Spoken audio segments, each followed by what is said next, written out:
Welcome back, my ghouls, to the next video in the Haunted Saskatchewan series. In this video, I will be introducing you to two locations near Indian Head, Saskatchewan. So if you are interested in Saskatchewan history, with some ghost stories and unexplained experiences mixed in, then this video is for you. Hello everyone, and welcome to my channel. If you're new here, I'm Katie Culpa. I'm a horror writer that is on the path to trying to become published. And this channel is all about my journey to becoming published and some of the things that I'm doing, as well as this side passion project that I'm working on. This particular video follows along the Haunted Saskatchewan series that I've started. I have been going around to older locations in southern Saskatchewan right now. These locations have been either abandoned or have been turned into new things, but the old building is still there. I take pictures.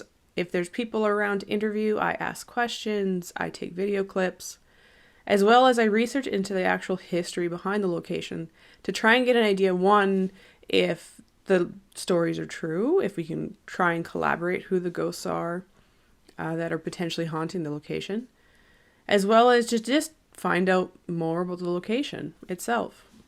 So if you're interested in Saskatchewan history, or even if you just want to hear the ghost stories and unexplained experiences that have happened to people around these locations, then make sure that you hit the subscribe button down below. I plan to put posts out about these at least every couple of weeks to the various locations that I'm visiting. Right now, these locations are limited to southern Saskatchewan because of COVID restrictions, but I'm hoping that as time goes on, I'll be able to expand my area into other parts of Saskatchewan and hopefully even other parts of Western Canada. So my ghouls, let's get into this video. So today I'm going to take you to Indian Head. Indian Head, Saskatchewan was incorporated in 1902. But there was a lot of activity happening around the area even before then. In particular, the Canadian Pacific Railway brought a lot of attention to the area, as the Canadian Pacific Railway was being built to cross Saskatchewan around 1882. And Saskatchewan at the time was known for its fertile farming lands. So around 1882, one of the first settlers that actually settled in the area was Major William R. Bell. So Mr. Bell came along with one of the Ontario companies known as the Qu'Appelle Valley Farming Company. It was one of the first corporate farms in Saskatchewan. And this corporate farming experiment was being funded by Sir John A. Macdonald, which was the Prime Minister at the time. And Mr. Bell was the one that was chosen to come and manage the farm around 1882. So he actually came across to the Indian Head area a few months before the tracks were laid for the Canadian Pacific Railway. It is said they bought approximately 53,000 acres of land, and once everything was fully built, there was nearly 100 buildings on the site. And because there was so much land that he was farming, he had hired on a lot of extra help. So he had to have a location to put the helpers as well as their families so that they had places to live at various points around the farmland. And interestingly enough, this also caused the first telephone system to be installed actually at Bell Farm in Saskatchewan, because they had hooked up the telephone wires in between some of these houses that were built for the farm help. And interestingly enough, the company originally bought Indian Head location as it wanted to make sure that there was enough services to support the shipping that was coming in, the exporting from the farms, as well as to help Bell's farm be successful. Unfortunately, the farm was not successful, so they started selling off land in 1886 and continued to sell off land slowly under the Bell Company until about 1895. So something that was interesting about this location is actually the round barn. The round barns were popular around that time in Saskatchewan, and there's a few others that were built, including in Drinkwater, Saskatchewan, I believe. And although the original round barn is no longer, you can only kind of see some rubble where it had existed.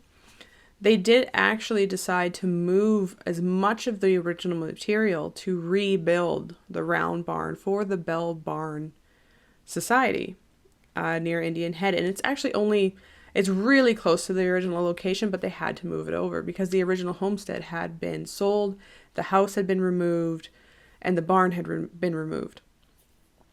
So I couldn't go to the original location, which is probably why there's not much for hauntings or unexplained experiences that I could find. I also went in late in the fall, which you cannot actually go into the Bell Barn during that time, so I couldn't ask anyone on location if they had had experiences. I may go back in the summer to see if I can find anything more out, but for now it was more of just checking it out because it was interesting. And I think that this location was actually related to another location that I had visited. This next location I'm going to mention is located in the middle of a farmer's field, so you can't really go onto it. At least we didn't feel comfortable going onto it without having someone's permission. So we made sure we just walked nearby. We didn't drive onto the land surrounding, because we didn't want to be disrespectful to whoever owns the property right now. But we did kind of walk as close as we could get to it to take some pictures. And this next location is known as the Screaming House. Now, where does it get its name from? The legend claims that a woman was standing in the main floor of the building, and as she was looking out the window, she saw one of her young daughters get hit by a train going by on the train tracks.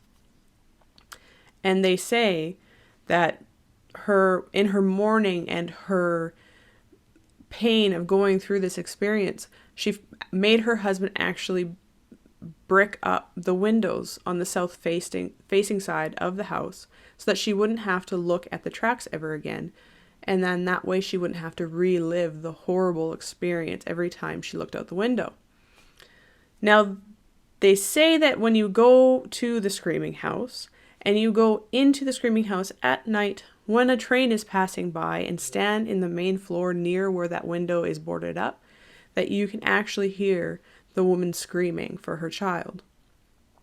So I did some research on the area and I tried to come up with who this could possibly be, but I could not find any information about a family that actually lived there. I found some names like Drinkwater came up, which is probably related to Charles Drinkwater, who was involved with the Canadian Pacific Railway. But I don't think he ever actually lived on the land. I also noticed that the Canadian Pacific Railway owned the land originally. So it's hard to say who this could have been. I couldn't find any information on a potential child getting killed by a train back then, but of course, records are hard to find. So I'm not sure that I believe that this claim. However, it is kind of a spooky location, and since you have to walk along the tracks to get to it, because there is no road to it, it is a little bit of an eerie feeling. Especially since while we were there, we saw I think it was a coyote, and it had run across, and I think it actually went into the basement of the building because there's a big hole in the basement of the building. So I wouldn't want to go into the building myself because I'm pretty sure things are living in it that are living things, not ghosts. But I don't know. What do you think? Have you ever been to the Screaming House? Do you think that the legend is true? And that is all for today.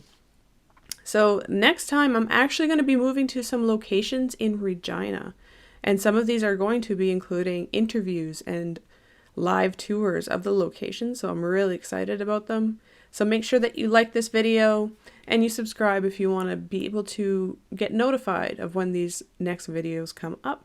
Now, if you're interested in more about these locations, I'll put links down below to the Indian Head website that talks about the history of Indian Head and covers some of these things that were happening, the Canadian Pacific Railway and where Indian Head got its name. I'll also include a link down below to the Bell Barn Society website, which has a ton of information about the Bell Barn and about Mayor William Bell. So I highly recommend that you check it out if you want to learn more about those locations and the actual history behind it. There isn't much about ghosts, but it is an interesting read anyway. Thank you everyone for watching. Until next time, my ghouls.